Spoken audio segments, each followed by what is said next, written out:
권리금 규정이 새로 만들어졌죠. 그래서 지금 A하고 B하고요, 임대인하고 임차인입니다. 임대차 계약을 체결했습니다. B가 지금 5년 동안 장사를 했습니다. 지금 B가 장사를 잘했나 봐요. 지금 권리금 원래 들어올 때도 권리금 얼마 주고 들어왔냐면 권리금 1억 주고 들어왔어요. 자, 그런데 5년 동안 장사 잘했고 이제 나가라고 해서 나가야 되는 상황입니다. 그렇다면 이 B도 권리금을 회수해서 나가야 됩니다. 회수해서. 그래서 지금 C라고 하는 새로운 임차인으로 하여금 지금 권리금 1억 원을 받고 이제 B가 방 빼서 나가려고 합니다.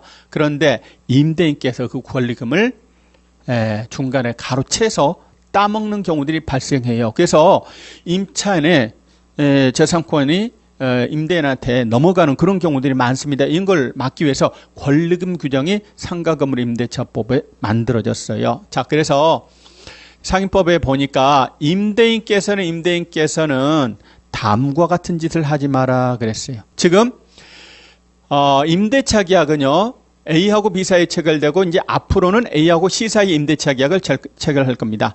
권리금 양도 양수 계약은 기존의 임차인과 신규 임차인 되는 사이에 체결될 겁니다. 원래는 이제 새로 임차인 C를 데리고 오면 A하고 임대차 계약을 체결하고 권리금은 B한테 주고 B가 권리금 받아서 나가는 거예요. 자, 그런데 A가 누구한테? 신규 임차인 되는 자한테 야, 권리금을 나한테 다오 이렇게 요구합니다. 또는 C한테 권리금을 요구하거나 또는 직접 받아가시면 된다, 안 된다? 안 된다 그 말입니다.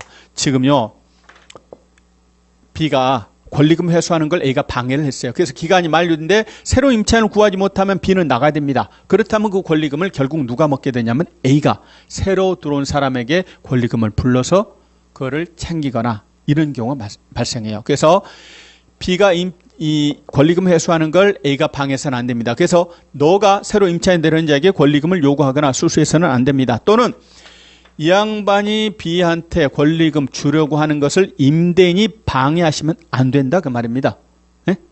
또는 A가요, 느닷없이 C에게 지금 새로 임차인을 구해서 데리고 왔어요. C하고 임대차 계약을 체결하시면 됩니다. 그랬는데 현저하게 높은 보증금을 요구합니다. 예를 들어서 지금까지 보증금 1억 원에 월세 100만 원인데요. 갑자기 A가 C한테는 뭐라고 말합니까? 보증금 2억에 월세 180 이렇게 부르면 아무도 안 들어갈 거라 그 말이에요. 시세보다 높으니까. 느닷없이 현저하게 고액의 조건을 요구합니다. 그러면 결국은 임차인을 구하지 못했으니까 B는 기간이 만료되면 나갈 수밖에 없고 그 권리금 영업적 이익을 A가 누리게 될 거라 그 말입니다. 그래서 이런 걸 막아야 되겠다. 현저하게 높은 금액으로 권리금 요구하시면 안 됩니다. 뿐만 아니라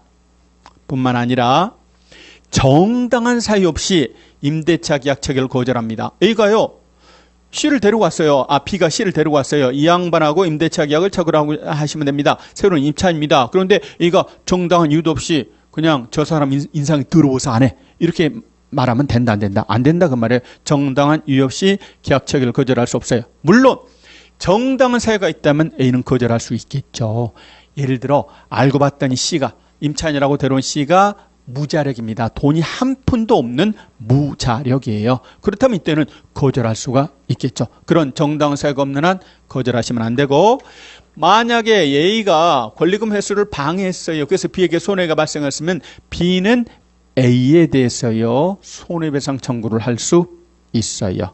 이렇게 해서 권리금을 B가 회수하도록, 권리금이라고 하는 게 뭔가요? 거래처, 신용, 영업상의 노하우 또는 장소적 이점 등 유무형 재산적 가치를 양도한 것에 대한 대가로서 지급되는 금전, 이런 돈을 권리금이라고 합니다.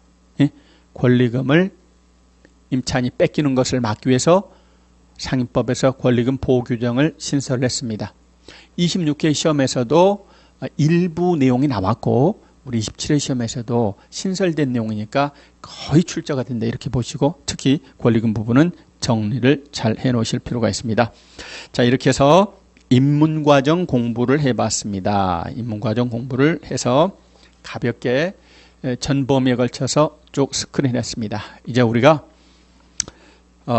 이제 기본서가 나오면 기본서를 가지고서 이제 입문서 공부했던 걸 토대로 해서 때로는 깊게 심도 있게까지 들어갈 겁니다. 그래서 이론 공부는 여러 번 할 게 아니라 한 번 정도를 반복하는 게 좋아요.